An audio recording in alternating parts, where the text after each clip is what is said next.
Welcome to Kenton Teaches. Enjoy the video. You start by confirming prerequisites. Identify your laptop GPU and ensure Windows is updated. Once done, install the latest Nvidia driver using GeForce Experience or Device Manager. This unlocks the control panel. Make sure your laptop is plugged into AC power and set to performance mode, because discrete GPU may remain off on battery.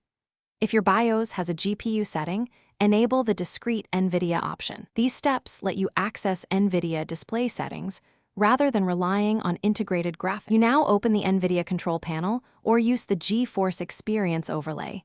Right-click the desktop if needed.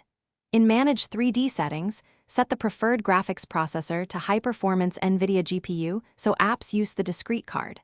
Next, go to Change Resolution to pick native resolution and the correct refresh rate. Make sure color depth and output color format match your panel. Once configured, apply changes and test with a graphics-heavy app to confirm the GPU and display settings are active. You finish by fine-tuning color, gamma, and desktop brightness in the Nvidia control panel and saving custom profiles for games or work.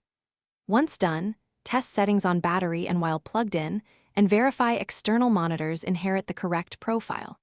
If settings are missing, reinstall the driver with a clean install, disable any manufacturer utilities that override Nvidia, and recheck BIOS Optimus settings. One key troubleshooting tip: if control panel disappears, run NVQFL. No, run the installer and choose Clean Install. That usually restores the panel. Thanks for watching. Please subscribe if this video was helpful.